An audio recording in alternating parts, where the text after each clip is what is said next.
Hi, and welcome to the board wrap-up for August 2011, the start of the new school year, and what a start it has been for the Ponca City Schools.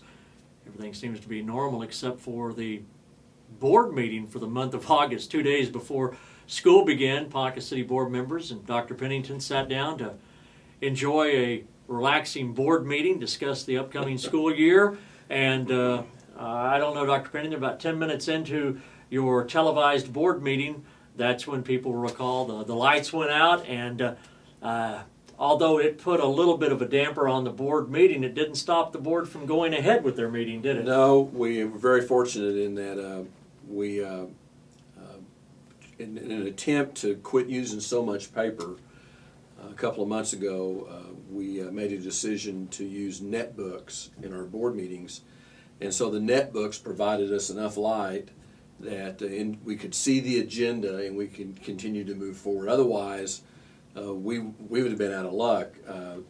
If when people have watched us, they may notice that this building doesn't have a lot of outside light. We have outside light that comes in from where the front doors are, but there are no outside windows on any of the offices or any place else. So.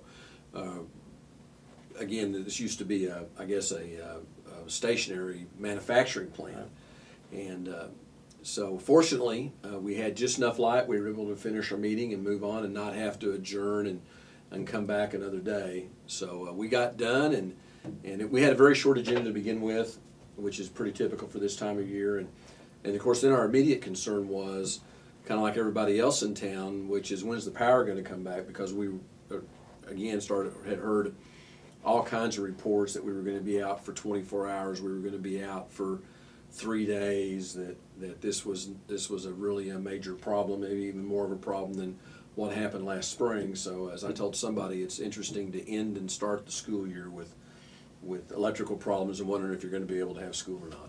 There are times of the year when school officials know that that's a possibility, but August is not normally a time where you have to think of rescheduling things. A lot of curveballs in this. First of all, you're less than 48 hours away from the start of school. You've got a lot of people wondering what's going to happen. Right. Nobody has a crystal ball to know when the power is going to come back on. I guess it was probably let's wait and see. You knew that if it came on Tuesday, you could have school right. on Wednesday. Yeah, we knew we could have school on Wednesday. The biggest problem was that day before school is a scheduled work day for our staff.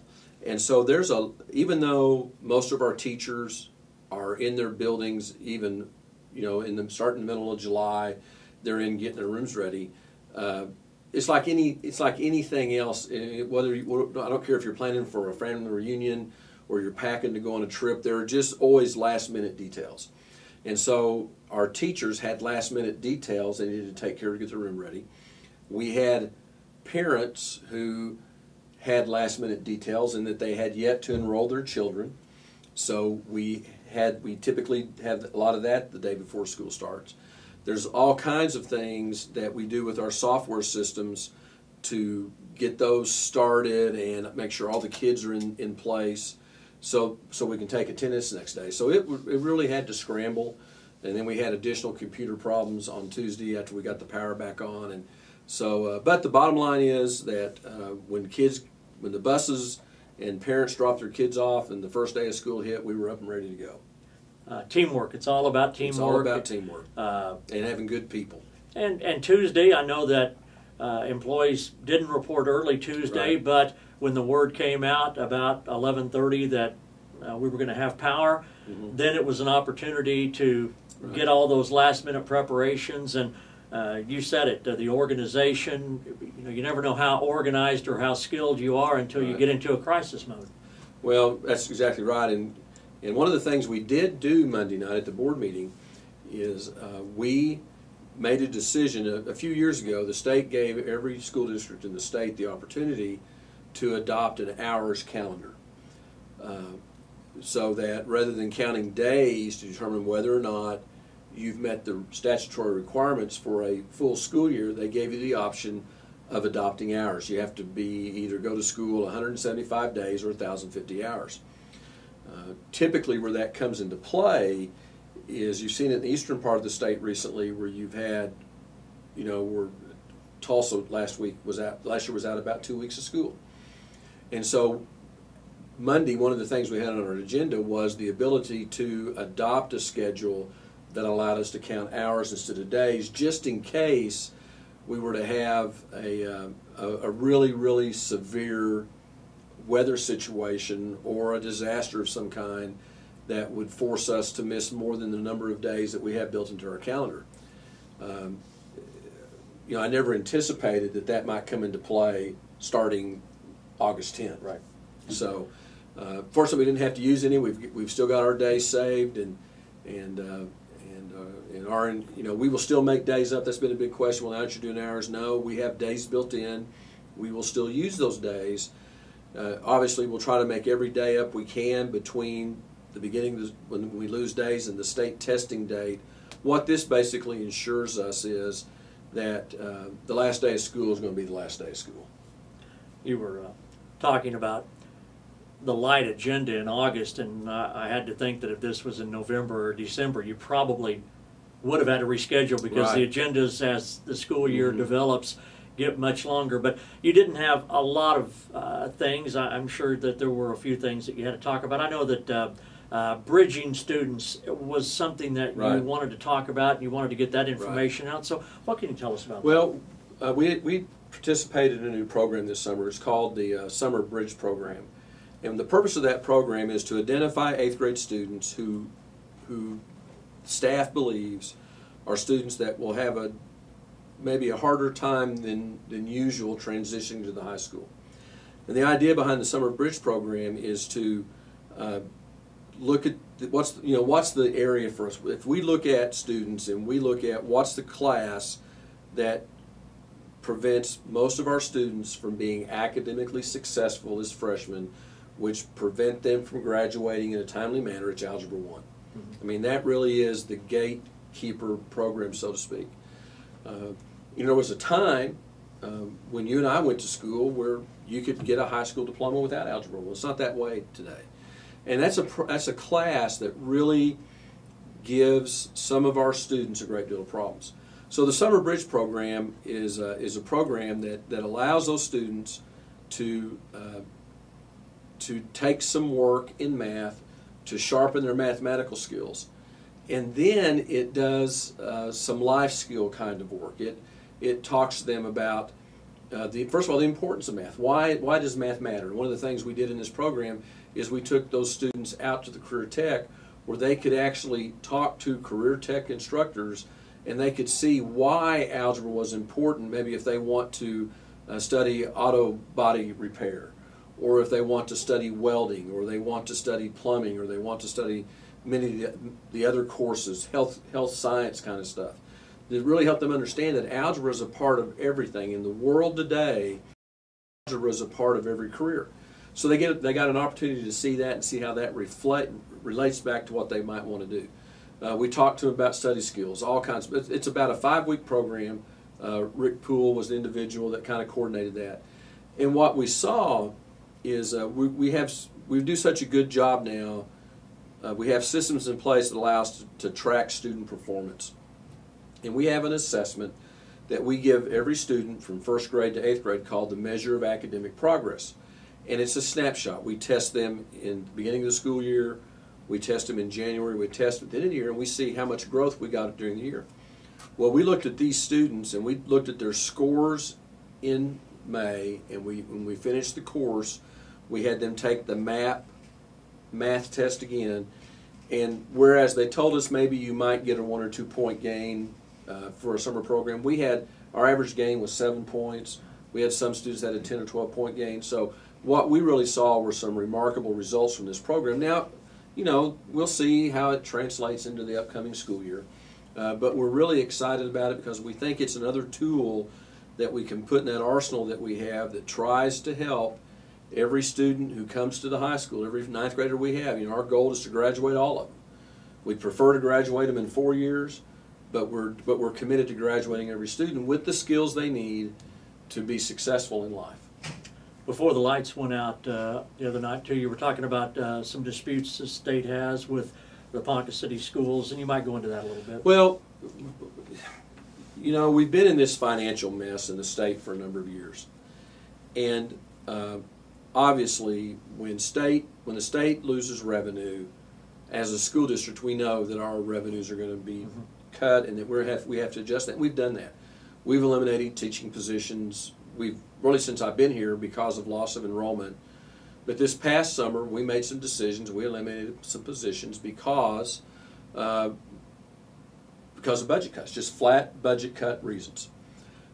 Didn't like doing it, but we had to do that as we try to make sure that, you know, it's not so much can we pay our bills this year, but it's about next year and the year after that and the year after that, because we just don't know how long it's going to be, not only for Oklahoma but for the country, before revenues come back.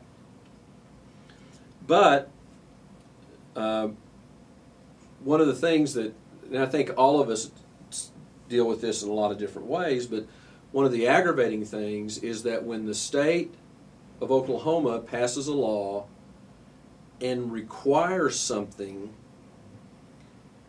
and then they don't pay for it, and then when they tell, especially when they tell staff that they're going to provide a benefit, and they don't pay for it but expect us to pay for it. And what this involves is the health insurance for our employees. And back when people remember when the lottery was passed, when Governor Henry came into office, one of the things that he wanted to do was put more money into schools, and one of the ways he was going to raise teacher compensation was to pay for their health insurance, and that's for teachers and support personnel. In fact, we pay the health insurance for every full-time employee in our school district except for the superintendent. That's the way state law reads. So the state, and the way the state does that, rather than the state just paying that to the health insurance system, they, in the past, sent a set amount of money to the State Department of Education, and the State Department of Education then sends that money to us based upon the number of employees that we have. And we check that, they check that throughout the year, determining what that amount of money needs to be. It's based upon how many employees we have by October 1st. So if we have 100 employees on October 1st, then they're going to pay the health insurance for 100 employees. Now, if you decide to add another employee after October 1st, then the district has to pick up that full cost. But if one of those 100 employees leaves and you hire somebody to take their place, they still get paid out of that slot. So we've done that for a while. It's one of those things that, again, as a district, our teacher negotiated agreement doesn't say anything about us paying health insurance. But when the law was passed, what the legislature's mandated is that school districts have to include that in the employee contract. So if you look at one of our employees, it says that we're going to pay you this amount of money a year, and then we're going to pay, you're going to receive the single, whatever the premium is for the health insurance for a single person, that's going to be paid for you, and it's in the contract. 2 years ago, that funding was cut to us as funding was cut all across the state. Again, we understand that because we're in a financial crisis, and the way our state system works is that if you have to reduce revenues during the school year, then every state agency, every program takes a percentage cut, and that's what happened. Last year, the legislature did something they've never done before, and that is when the education budget has two parts. The first part is state aid, and that's the part that most people know about when we talk about the school is going to have more or less money next year. It's the state, that's the money that goes into the general fund, that's the money we pay salaries and those kinds of things with. Then they have what they call a spending limits budget. And that's a budget the State Department gets that funds special programs. And historically, those have just been flow-through kind of things. National Board Certification for teachers is one of those. Teachers who have National Board Certification, the state passed a law a few years ago that said we'll pay you $5,000 a year for a certain number of years. And the state can't pay that directly. There's some IRS rules. And so the money goes to the State Department. The State Department sends the money to us. We write a check for the teachers. They get their money, and they go Health insurance is a program like that. So is grants for alternative ed. There's some money for remediation programs. There's a whole. It's a pretty significant amount of money, probably $450, $60 million if it's all funded. Well, 2 years ago, the legislature decided to package that money together. They reduced the amount of appropriation from the year before because we had less money last year. And they sent it to the State Department and basically told the State Board of Education, you guys decide how you want to spend this. Well, when Secretary Garrett got that money and they looked at where the finances of the state were, they put a budget together and they paid everything except for an item.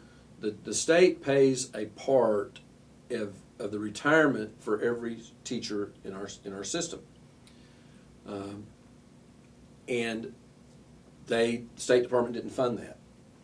The teacher retirement system asked the Attorney General for an opinion to whether or not she had to pay that. And what the Attorney General's opinion said was that it's a legislative mandate. The legislature maybe they didn't appropriate specific money for that, but they did appropriate you a big enough pot of money that you could pay this bill. That's $34 million. That all happened last November. The State Department of Education revised their budget, took $34 million out of health insurance and put it into teacher retirement offset. After that happened, and we have a new state superintendent come in January, and when that happened, Superintendent Garrett and the state board at that time passed a resolution saying they were going to ask the legislature for a supplemental appropriation to fill back in the hole that had been created. Secretary Barisi, when she came into office, said she wasn't going to ask for any supplementals. There's no money. There's no reason for us to do that. In the meantime, some school districts had their legal counsel look at the Attorney General's opinion for teacher retirement offset. And they looked at the language for the teacher retirement offset. They looked at the language for health insurance. And the language is basically the same. You substitute teacher retirement offset, you substitute health insurance, basically the same, that this is an appropriation, the state legislature is going to make it, this is how it's going to work, schools have to do this. And so they began then to have discussion with the State Department that said, we think the Attorney General opinion applies to health insurance also. You need to take some money out of some other programs and fully fund health insurance. The State Department did not respond, and so a state representative, J.D. Nolan, who's from the Tulsa area, asked the Attorney General for an opinion on health insurance. And what she got was a letter that said, we don't have to issue another opinion because we've already ruled on this.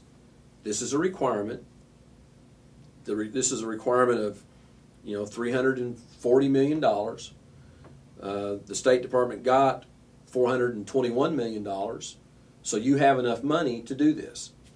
Well, by the time that all happened, it was April 1st of May, and we had been working all session with the legislature to make sure that this didn't happen again. That we asked them that when they did the education budget, that they would put in the amount necessary and specify this had to go to health insurance, and this other group of money had to go to teacher retirement offset. And there's another program that we have to participate in, and that is a reimbursement we get from child nutrition from the federal government. If the state doesn't reimburse us for some of those expenses, then the federal government won't reimburse us for those expenses. And so if we don't have what we call the state match on school lunch, if the state doesn't participate in that, then the federal government won't send us any money, and then we've got a mess in child nutrition. And the legislature once again decided not to fund that, or not to specify where the money had to go. They cut that budget from $419 to $403 million.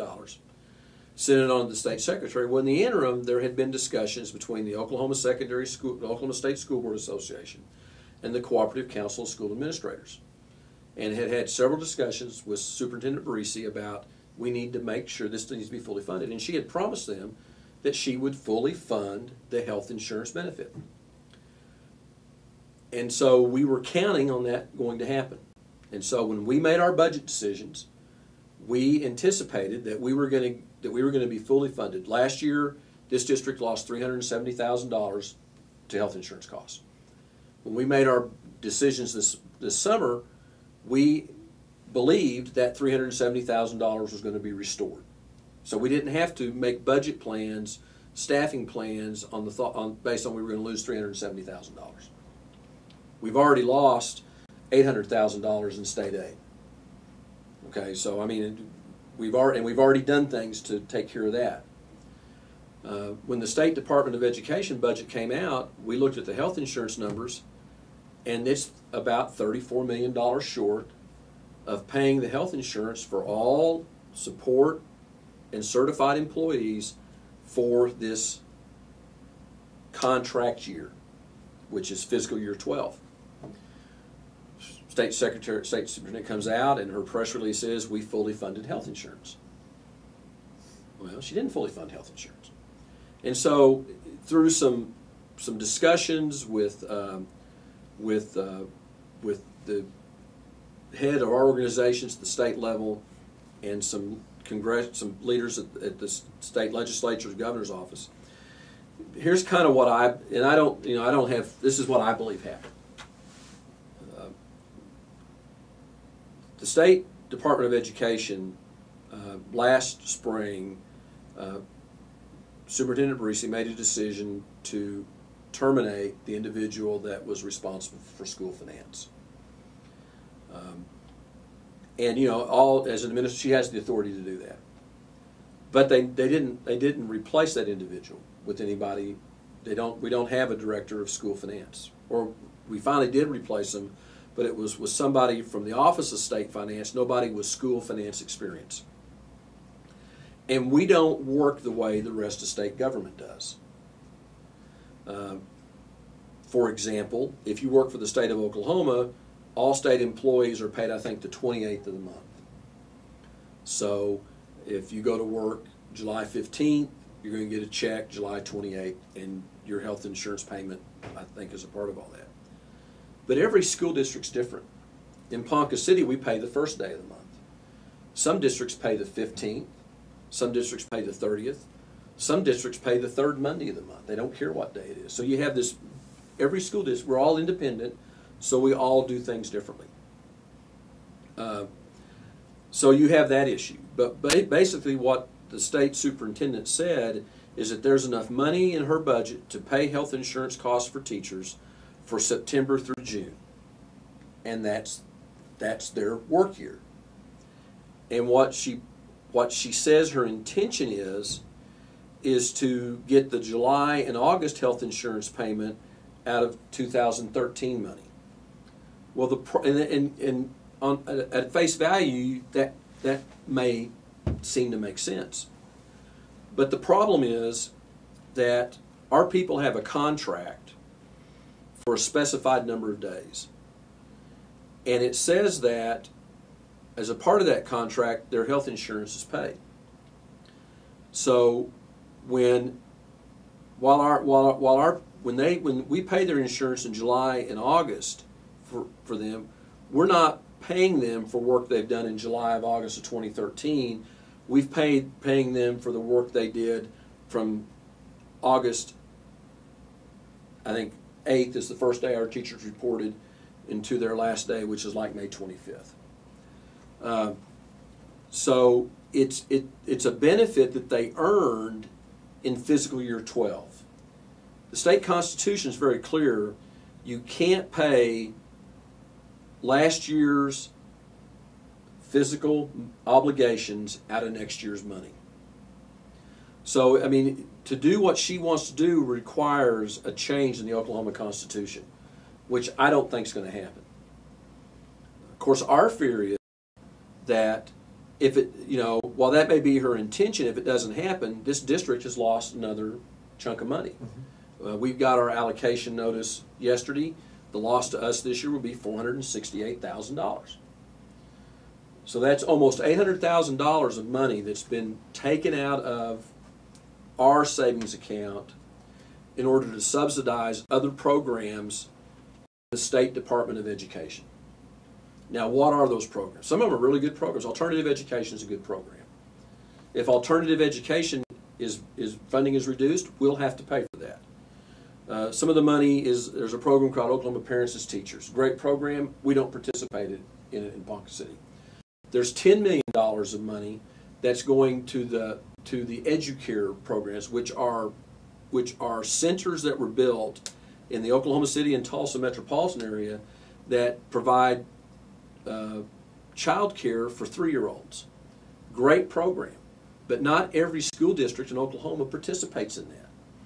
And there's $10 million that's going to that should be going to health insurance for teachers across the state of Oklahoma. So, because of those actions, we've not had any luck yet getting the State Department or the State Board of Education to reconsider their actions. There has been some discussions among the State School Board Association, Cooperative Council for School Administrators, and district superintendents about filing a lawsuit against the state over this issue and getting our money back. Originally, our concern is we know we lost money last year. Do they really owe it to us? Yes, they do. But you know what? It's been tough physical times. Just pay us from now on and we'll go on. Of course, since then, what we know is that the state has been able to go from a zero balance in the rainy day fund to I think about $250 million now. They actually put $20 more million in the rainy day fund last month. So from a school standpoint, for the last 2 years, there's about $68 million of an obligation that is the state's obligation. It's not the school district's obligation. This district never said we would pay. We never made that promise. We never proposed that. Our teachers never accepted it. But it's an obligation. It's a state obligation that they have found a way to lay it on school districts if they don't fulfill their obligation. And there's just something wrong about that. From my perspective, there's something wrong about that.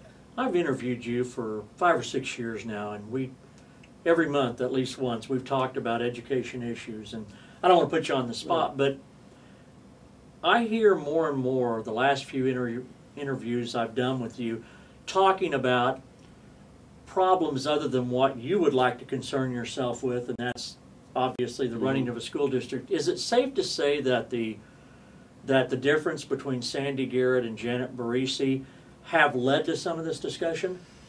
Well, obviously, Superintendent Barisi's new. And, I have to remind myself sometimes that when Sandy Garrett first came into office, there was a lot of angst among school administrators. I was not a supporter of Superintendent Barisi. I didn't campaign for her, would not have campaigned for her, and didn't vote for her. But again, we all need her to be successful. But she has. I'm trying to think of a good way to phrase this. There are some things that I think this is a good example where, with a lack of understanding of how schools in Oklahoma work, led to this problem. And I believe that I think she got some bad advice. I think, some people in the Office of State Finance and maybe even the legislature who, again, really didn't understand the way schools operated, gave her some information. But now that she has the right information, I would expect her to reevaluate the decisions that were made and maybe come back and make a different decision. Nobody wants to sue over this, and I'm not a lawyer, but here's what I know. We have an Attorney General's opinion that says, you know what, the legislature allocated enough money to pay for these obligations, you got to pay for them. That's pretty simple. The law firm that some of the school districts have been in touch with is two of the most prestigious firms in Oklahoma. One of them, an individual that will represent schools if we file this lawsuit, is Drew Edmondson, who is the former Attorney General of Oklahoma, who wrote the Attorney General's opinion that this case will be based on. I think we got a pretty good chance to win. And you know, I know, and the fear is, here's what people are concerned about, is that if we do this, you know, you can win and you can lose. We win the lawsuit, but what happens is next year the legislature cuts funding to schools by an amount of money to fund what we win. You'd like to think that wouldn't happen. You know, you'd like to think that you know, that people would obey the law. So I don't know. But bottom line is, and again, to me the law is very clear. Of course, you get attorneys; they can look at different things. But to me, it's something the State Department needs to take care of out of the money they have, and then if they want a supplemental appropriation to fund EduCare programs, go to the legislature and ask for it. But you got to fund your requirements first. That's the way I look at it. But back to your original question, Phil. You know, I've got concerns, and I've had concerns since we saw the state superintendent's agenda. You know, there are a lot of things that we could do to move our state forward and improve education in this state. I haven't seen any of those yet. It doesn't mean they won't happen. You know, I think anybody that's new into a job has a few things they want to get done first. I anticipate we'll see more reforms this year. Yeah, I think it's a little ironic, though, that one of the things that the state superintendent funded, rather than fully funding health insurance, is money to go to charter schools. Now, you know, again, where are those priorities? And she has a background in charter schools. She has a background. It's not a lot of money. I think it's about $1 million, so it's not a lot of money. But again, what are the obligations? You know, we spend $1 million on charter schools. We didn't fund the National Board Certification for teachers, which again is more than $1 million. But you know, I see those things, and obviously she, like any other administrator, she was able to fund the things that she felt were important. And again, this health insurance thing is a big issue for us because it's a lot of money. And it's a lot of money to every district in the state of Oklahoma. And I just, you know, again, we all understand when money's tight. And money is still tight in our state, make no doubt about it. You know, it wouldn't surprise me if the legislature doesn't have to cut funding again. But when you have to, you know, my discussions with Senator Myers have been all along is fill those things you've obligated us to first. You know, you've said that we're going to provide this offset for teachers for retirement, and you've said that we're going to pay your health insurance. So to me, you fund those things first, and then in the end, do we still end up losing maybe $400,000 in state money? We might, but also we might have an option not to participate in some programs. Maybe we make an option for a couple of years not to do something if the money's not there. There was a lot of discussion last year. We asked the legislature to suspend the Achieving Excellence program, which is the one that requires students to pass 4 out of 7 EOI test, and then requires school districts to provide remediation if they don't pass the test. Well, the state funds that. They don't fund all of it. They fund a portion of it. It's a lot of money. And that's a nice idea, but if you don't have the money to do it, then maybe you ought to suspend it until state revenues come up to the point that you can have the money to do it. And that's what's absent in all this is we give this, because we do the best we can to make sure that the cuts that happen to us, our people don't. I mean, they feel them. If you've got a child in our school system and you're in an elementary grade or anywhere in the district, your students are going to have more kids in their classes than they've ever had. Okay? But typically people don't feel cuts unless we eliminate programs. You know, if we eliminated art throughout the district, people would feel that. If we eliminated football, people would feel that. If we eliminated band or orchestra, people would know that. And we haven't done any of those kinds of things yet. And so So we do a good job stretching those dollars so they work out so that school can function the way it's basically functioned. But what's happened at the state level is this contention that we can make these cuts and not feel it. And the reality is that we don't have the money to do all the programs the legislature wants us to do. They don't have enough money to pay for health insurance, to fund the retirement offset, to provide alternative education, to provide ACE remediation, to provide money for advanced placement classes, to provide money for Sooner Start, which is a program that takes students who aren't in school yet and provides them special education services.